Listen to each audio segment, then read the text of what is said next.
Radio Anthropocène, à l'écoute du changement global.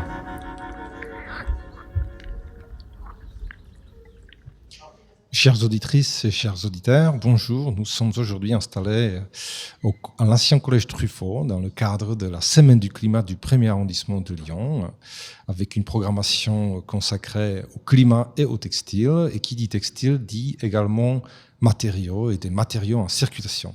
Et à ce titre-là, j'ai le grand plaisir d'accueillir à notre plateau Pierre Devaux. Pierre Devaux, vous êtes géographe et enseignant-chercheur au CNRS. Bonjour. Bonjour. Bonjour, vous êtes co-auteur avec Clément Dylan-Séguer et Laetitia Mongeard d'un livre qui vient tout juste de sortir, qui s'intitule Métabolisme, matière en circulation, matière en transformation, un livre qui est paru dans la collection À partir de l'Anthropocène, coédité par les éditions 205 et Cité Anthropocène. C'est ça.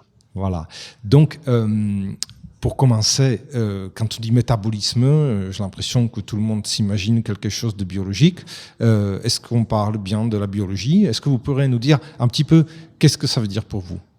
Oui, alors l'idée de ce terme, alors effectivement, c'est un concept qui vient de la biologie à l'origine, au 19e siècle notamment, et qui vise à analyser, à appréhender en tout cas la circulation des matières à la fois entre notre organisme et son environnement extérieur et au sein de notre organisme. Et donc aujourd'hui, le terme a beaucoup évolué. Il est donc toujours utilisé en biologie, beaucoup utilisé en médecine, mais il a été aussi réapproprié en sciences humaines et sociales depuis assez longtemps finalement, puisque Marx en parlait, mobilisait déjà le terme pour analyser des circulations de marchandises à l'échelle internationale. Mais il a surtout depuis les années 60 été réapproprié beaucoup par des sciences comme l'urbanisme, la géographie ou l'écologie pour désigner justement le rapport et la manière dont nos sociétés consomment des ressources, les transforment en marchandises et puis les rejettent sous la forme de déchets. Donc c'est une sorte de digestion collective qu'on entreprend ici. C'est une métaphore ou pour vous c'est quelque chose qui est tout simplement en fait, enfin, ce n'est pas une figure de style, métabolisme, Ça reste une métaphore dans le sens où on colle à des processus économiques, alors, qui sont aussi biologiques, mais à plus grande échelle que celle du corps, un terme qui est issu des sciences exactes, comme la biologie ou la médecine. Mais alors ça implique un certain nombre de précautions, puisque l'idée, c'est le risque de la métaphore biologique appliquée pour des champs sociaux, c'est le risque de la naturalisation de certains processus sociaux. Et l'idée n'est pas de dire, justement, au contraire, l'idée est de dire que nous vivons, nos sociétés ont besoin de ressources, de matières qu'elles vont transformer en marchandises, et que cet ensemble d'opérations, en fait, n'est pas neutre, il est géographiquement situé, c'est-à-dire que on ne prélève pas les ressources aux mêmes endroits qu'on les transforme, qu'on les consomme et qu'on les rejette. Il est également le reflet de la structuration sociopolitique de nos sociétés. Il y a certaines personnes qui gagnent plus à ces transformations de matière, à ces circulations de matière que d'autres qui en pâtissent plus ou moins, quand on voit les rejets, les pollutions.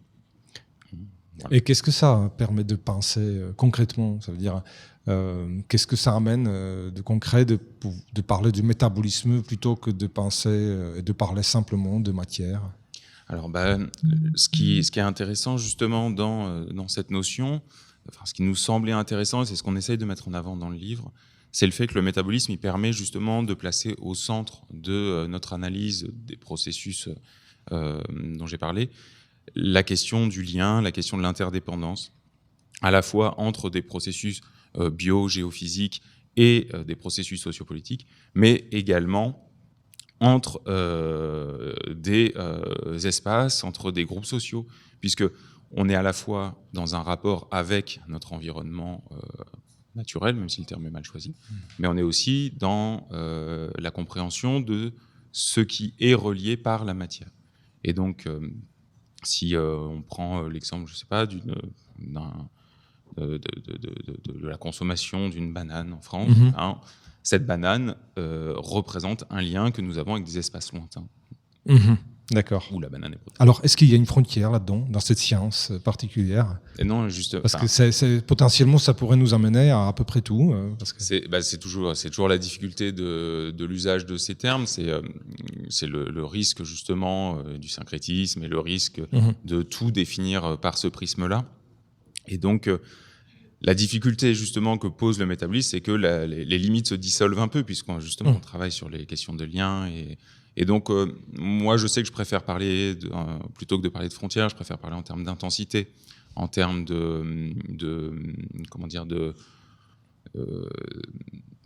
d'intensité des liens qu'on peut tisser. Vous ne vous fixez pas de limites spécifiques, mais non, je pense que ce qui est intéressant, c'est de chercher justement la cohérence autour, soit d'un matériau type. Moi, je travaille particulièrement sur le plastique, et je sais que oui, le plastique nous emmène très loin, puisqu'il est largement diffusé à l'échelle planétaire, mais il permet aussi de fixer certaines limites, c'est-à-dire que on peut arrêter l'analyse à partir du moment où on rentre sur autre chose. Le plastique, typiquement, il est issu du pétrole. Je ne travaille pas sur les carburants pétrole. Je me limite à cette niveau-là. Mais donc, c'est plus une limite d'appréhension, une limite concrète. Et c'est aussi une démarche qui dépasse les disciplines, naturellement. Donc, exactement. C'est quelque chose qui serait peut-être une sorte de science anthropocène, qui est proche de l'enquête anthropocène, savoir transcender les divisions disciplinaires et aller vers une appréhension peut-être plus globale des phénomènes. Oui, tout à fait. Et c'est ça la force aussi de ce concept, c'est cette capacité à faire discuter des gens qui sont issus d'horizons disciplinaires très différents. Je sais qu'on a pu faire discuter justement des spécialistes en médecine, en oncologie, avec des urbanistes, avec des philosophes, des sociologues. Et c'est vrai que c'est un concept qui permet ce dialogue interdisciplinaire, alors qu'il y a évidemment, comme tout concept, ses forces et ses faiblesses, mais je trouve qu'une de ses grandes forces, et ça rejoint finalement ce que ça permet d'un point de vue analytique, c'est-à-dire travailler sur la question du lien, il permet aussi de créer du lien entre des disciplines, entre des approches différentes. Donc c'est aussi le processus lui-même d'enquête qui va générer des savoirs d'un type nouveau, peut-être? Oui, et là c'est toujours la même difficulté, c'est-à-dire qu'on ne peut pas être spécialiste de tout, et la question, travailler sur un matériau particulier implique de maîtriser un ensemble de dimensions problématiques qu'on n'est pas capable de mesurer seul. Donc ça implique des projets collectifs, des projets d'une ampleur qui parfois peut être lourde à porter, mais c'est ça aussi l'intérêt, c'est d'arriver à saisir dans son intégralité un objet qu'on ait défini le mieux possible. D'accord, donc là j'ai rebondi un petit peu sur la deuxième partie du titre de votre ouvrage, Métabolisme, matière en circulation, matière en transformation. Vous avez un petit peu abordé cet aspect de matière circulante, de transformation. Moi je pense spontanément soit aux ressources, soit aux déchets. Alors, est-ce qu'il y a vraiment une différence entre les deux, ou est-ce que cette question se pose? Oui, alors la question se pose bien sûr. Moi, c'est vrai que je viens à la base de l'étude des déchets, c'est ma spécialité première. Mais c'est justement en travaillant sur ces questions de déchets et en réfléchissant, et puis avec toute cette volonté actuelle qui est portée notamment par des idées comme l'économie circulaire, de redéfinir le déchet comme un ensemble de ressources qu'on pourrait justement réinjecter dans les circuits de l'économie. C'est de se dire, qu'est-ce qui fait le déchet si le déchet, dans l'économie circulaire, le déchet n'existe plus quelque part dans une sorte de forme fantasmée. Et donc l'idée, c'est de dire, si on n'a plus de déchets, qu'est-ce que c'est? Donc, une définition, une manière de redéfinir le déchet que moi j'apporte avec cette idée de métabolisme, c'est-à-dire que le déchet, finalement, c'est un état transitoire de la matière. On va désigner comme déchet un moment dans la vie sociale de ces matières, un moment particulier, mais qui n'est pas définitif. Et l'idée que retransmet le métabolisme, quand même, c'est que rien ne se perd, rien ne se crée et tout se transforme. Donc finalement, ces matières, même un déchet que vous envoyez dans un trou à côté de vos villes, finalement, sur des échelles de temps géologiques, on retourne dans ces circuits. Donc le métabolisme, ce serait une manière de penser qui serait propice pour rétablir une certaine économie circulaire, ou disons, si on veut s'orienter vers l'économie circulaire, on aurait tout intérêt à nous intéresser au métabolisme pour comprendre les choses dans un contexte plus large. Oui, tout à fait. L'économie circulaire, justement, alors même si on peut justement critiquer assez fortement les politiques actuelles qui sont mises en place au nom de l'économie circulaire, justement en menant des analyses sur le métabolisme de certains matériaux, en disant bah oui, on dépense beaucoup d'énergie à construire des boucles d'économie circulaire. Mais finalement, les effets sont assez faibles. On reste très largement dans une économie qui est linéaire, où justement les déchets sont très peu réutilisés, sont très peu recyclés. Et en plus, dans l'économie circulaire, on s'intéresse très peu aux aspects sociaux, au processus historique et tout ça. Alors que vous, au contraire, et dans le livret, il y a un certain nombre d'exemples particulièrement frappants. Alors ça va nous amener en même temps sur le terrain du textile, qui est aussi notre thème. Dans le livre, il est question des chiffonniers du Caire. On avait mis ça un petit peu en avant par rapport à l'émission. Même si, en regardant bien, la question du textile n'est pas la première des chiffonniers du Caire. C'est qui ? Non, alors c'est vrai que je vais pas revenir sur l'histoire des chiffonniers du Caire. C'est une communauté majoritairement chrétienne qui vit en Égypte et qui depuis 60-80 ans s'est vraiment approprié le travail du déchet au sens large, c'est-à-dire le ramassage et la valorisation de certains déchets. Et c'est intéressant justement parce que les déchets qui historiquement étaient valorisés au Caire, c'était justement beaucoup de déchets organiques qui étaient donnés aux cochons, mais aussi des tissus, des os, voilà, ce genre de choses. Donc, le même type de matériaux qu'on retrouvait à des époques à peu près similaires en France, par exemple. Donc, ils s'intéressaient déjà, leur préoccupation, leur métier, c'était le recyclage. C'est ça. Ce qu'on appelle aujourd'hui le recyclage, mais ce qui s'appelait peut-être pas du recyclage à l'époque. Non, parce qu'on était sur et des du tri aussi, parce qu'ils ramassent. Alors, oui, il y a du tri. Alors, le tri, finalement, arrive assez tard, puisque finalement, on voit, ce qui est intéressant avec l'exemple du Caire, c'est qu'on voit se succéder plusieurs régimes métaboliques. C'est-à-dire qu'on voit dans nos poubelles comment nos sociétés en fait se reposent sur des matériaux différents. Donc beaucoup de déchets organiques, beaucoup d'os, beaucoup de textiles. À l'époque, disons fin 19e, début 20e, on a des sources, on le voit.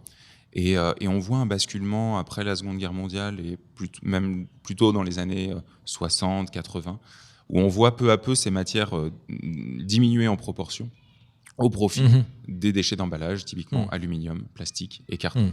Et ce qui fait que, par exemple, le recyclage du textile qui avait été un petit peu amélioré, modernisé dans les années 70-80 avec l'introduction des filocheuses mécaniques au Caire, finalement disparaît peu à peu au profit de matériaux beaucoup plus rentables comme l'aluminium, le carton et le plastique, qui sont vraiment les trois matériaux les plus présents, les plus valorisés.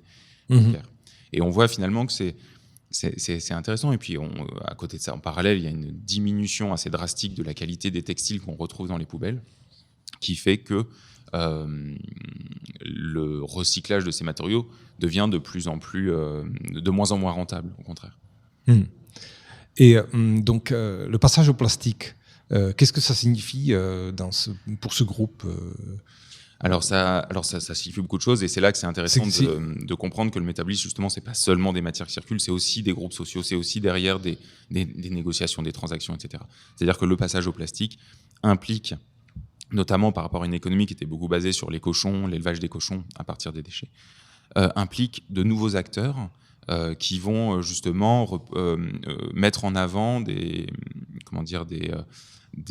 arguments différents pour se positionner au sein de la communauté. La communauté n'est pas un ensemble homogène, c'est traversé de tensions, de tout ce qu'on peut imaginer d'une société. Et donc, on voit émerger des nouveaux acteurs. Alors, à la fois des nouveaux acteurs qui ont une connaissance des moyens techniques, parce que ce n'est pas les mêmes machines. On va notamment introduire un certain nombre de machines destinées à traiter les déchets plastiques, mais qui vont aussi avoir des compétences relationnelles du type contacter des fabricants en Asie, en Europe pour importer ces machines, puis les recopier localement, faire produire des machines localement. Et on voit justement comment on a une succession d'acteurs qui ont pas les mêmes, c'est pas les mêmes compétences qui sont mises en avant en fonction des matériaux avec lesquels on traite. Et typiquement, pour le textile, pour les cochons, on était sur des réseaux très locaux, des réseaux qui étaient basés sur de l'interconnaissance, avec une prégnance de liens familiaux, et qui reste présente, mais qui s'est peu à peu étiolée au profit de profils qui sont beaucoup plus ce qu'on pourrait appeler des businessmen du déchet. Et en même temps, il y a cette question de savoir extrêmement précis dans les résines, les fibres plastiques. Moi, ça m'a passionné dans le livre, c'était de découvrir qu'effectivement, nous qui nous intéressons très peu, je pense, à nos propres déchets, tout juste on distingue des choses un peu organiques, des choses anorganiques. En tout cas, le plastique...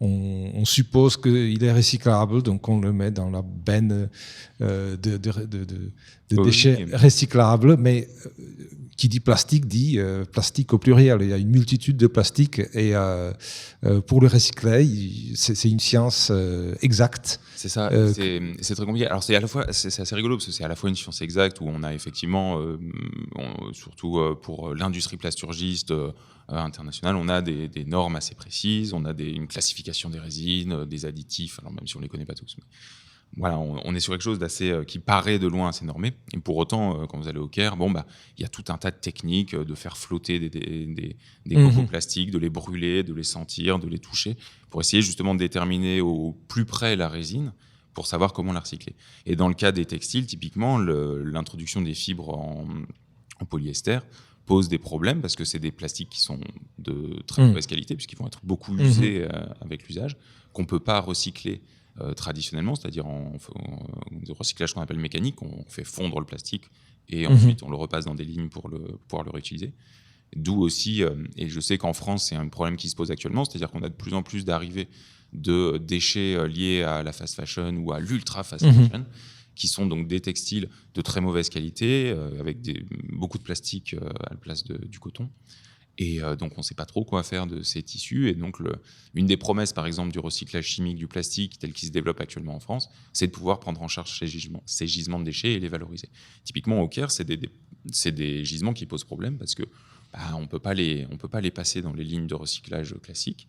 Donc, c'est des gisements qui sont perdus, quoi, qui autrefois auraient pu être recyclés via des techniques de récupération des tissus, effilochage et compagnie, qui aujourd'hui ne passent pas dans les machines de recyclage du plastique, donc sortent un peu du circuit. C'est aussi parce que c'est compliqué de déterminer la fibre précise, la composition plastique. En fait, plus le monde devient scientifique, moins il est lisible quelque part.